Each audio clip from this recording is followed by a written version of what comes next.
Então, família, o anime japonês Cavaleiro do Zodíaco, ele é uma releitura, não uma releitura, né? Uma adaptação da gravadora Toei Animation do mangá Saint Seiya.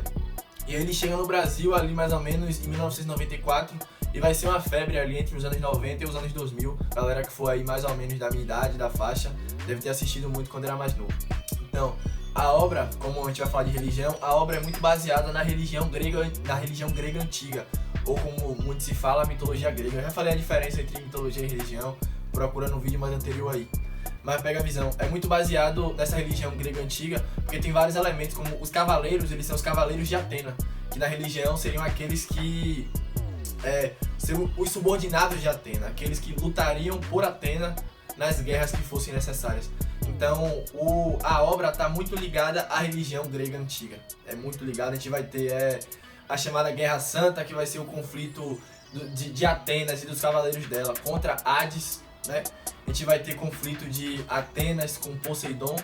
Então tá muito perto da religião grega antiga, tá muito perto. Mas vocês têm que pegar a visão que se você acha que em Cavaleiro do Zodíaco só fala sobre a mitologia grega, você tá muito enganado, véio. Tá muito enganado. Tem muito de muitas religiões fora dessa mitologia grega. E o que mais tem é coisas relacionadas ao budismo, e é onde eu vou me prender mais um pouco aqui falando dessa relação da obra com o budismo, porque realmente tem muita coisa sobre o budismo.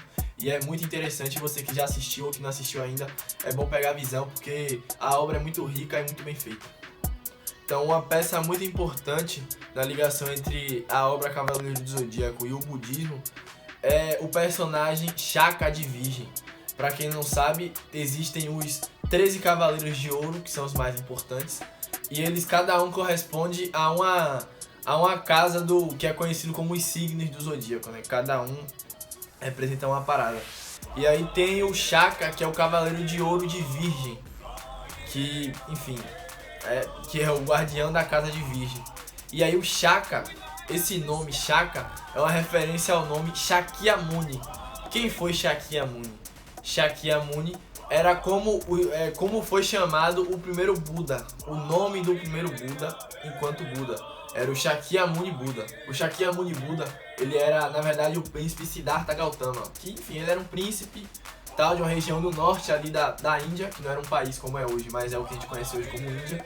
E aí, por uma série de fatores que eu já expliquei também no vídeo sobre o budismo, ele acaba renegando essa vida de príncipe, essa vida de luxo, e vai virar um monge, e depois de um tempo ele vai atingir a iluminação máxima, que seria esse estado de Buda, que, só para dar uma luz aqui, Buda não é uma pessoa, Buda é um estado, você se torna Buda, é um título, é uma coisa que se conquista, não existiu o Buda, e sim algumas pessoas que atingiram esse estado de Buda, essa consciência de Buda. E esse foi o primeiro e mais famoso de todos, que foi o príncipe Siddhartha Gautama, que quando se transformou em Buda, virou o Shakyamuni Buda, que normalmente quando se fala em o Buda, tá falando desse cara aí, do Shakyamuni Buda, e é de Shakyamuni que vem a referência pro nome do Shaka. É dito assim na obra, na maior parte das vezes, quase sempre, Shaka é descrito como o homem mais próximo de Deus. Muito se fala essa frase quando está se falando do Shaka. E aí, como assim, né? O homem mais próximo de Deus, o homem mais próximo de Deus. Que Deus, porque, enfim, o anime é uma parada sobre mitologia grega e, tipo, o homem mais próximo de Deus. E aí, o que isso quer dizer, né? Assim como eu entendo, vou falar aqui como eu entendo essa parada do homem mais próximo de Deus. É porque o Shaka, como eu já estava explicando, tem essa parada do nome do Shaka com o Shakyamuni Buda, o Buda mais importante do budismo. Eu entendo que o Shaka é como se fosse uma reencarnação do Buda, tá ligado? Ele é uma reencarnação de Buda, e o Buda, ele não é um deus, como eu já falei, o Buda é simplesmente uma pessoa que atingiu um estado de consciência importante. Tanto que Buda significa exatamente o iluminado, ou aquele que despertou. E na série, pra quem assistiu, o Shaka é o primeiro a despertar o oitavo sentido, que é o Arayashiki, mas não vou entrar tanto no assunto da obra do anime em si. Mas é isso que eu entendo a questão de ser o homem mais próximo de Deus. Porque Buda não é um deus, mas enfim, o seu nível de consciência, de iluminação é tão alto que chega a ser próximo ou comparado com algum deus. Então é isso que eu entendo de quando se fala que o Shaka é o homem mais próximo de Deus. E um bagulho que é muito interessante, que a gente tem no mangá, né, no quadrinho, mas a gente não vai ter no anime, é que o nascimento de Shaka, ele é descrito igual ao nascimento de Buda, que é um menino que é numa flor de lótus, né? Eu vou botar a imagem aí na tela. Tem o Buda é pintado, né? Tem a pintura, o nascimento de Buda, que é um menino saindo de uma flor de lótus. E quando o Ikki de Fênix pergunta ao Shaka, você é um deus? Ou algo do tipo assim, aparece essa imagem, tá ligado?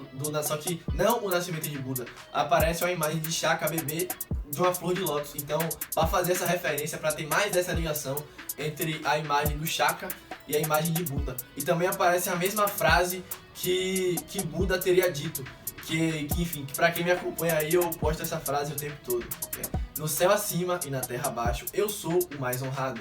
Que essa teria sido a primeira frase dita por Buda assim que nasceu, e que também na obra foi a primeira frase dita por Shaka assim que ele nasceu. Como eu tava falando, tem um momento na luta entre o Shaka de Virgem e o Ikki de Fênix, que o Ikki fica tão espantado com o poder do Shaka, né, que ele pergunta, você é um deus?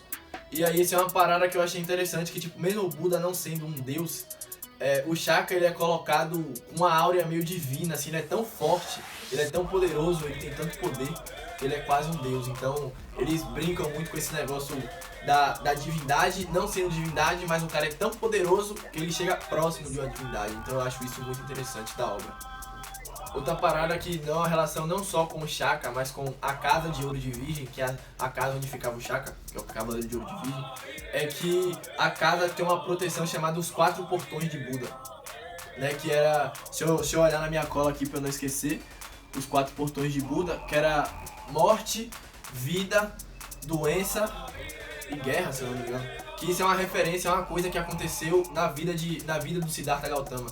Quando ele sai do palácio dele, ele vê um homem morto, um homem velho, um homem doente e um monge, um homem recluso. E aí quando ele vê aquilo, ele percebe que existe sofrimento no mundo e que ele então toma a decisão que a única forma de não sofrer é ser como um monge, viver recluso,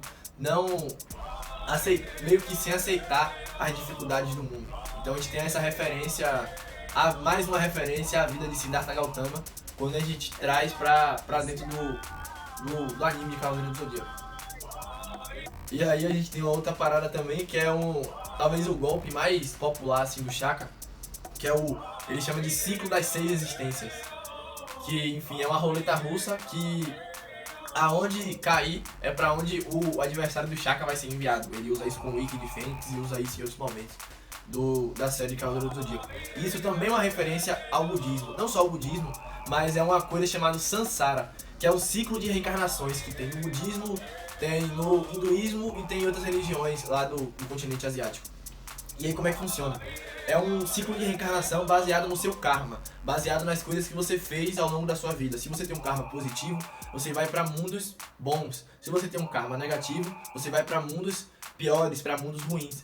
E aí são 6 mundos, e aí só a título de curiosidade, tem o mundo dos humanos, tem o mundo dos deuses, tem o mundo dos animais, tem o mundo dos espíritos famintos. E uma coisa interessante é que somente no mundo dos humanos que você consegue atingir o estado de Buda.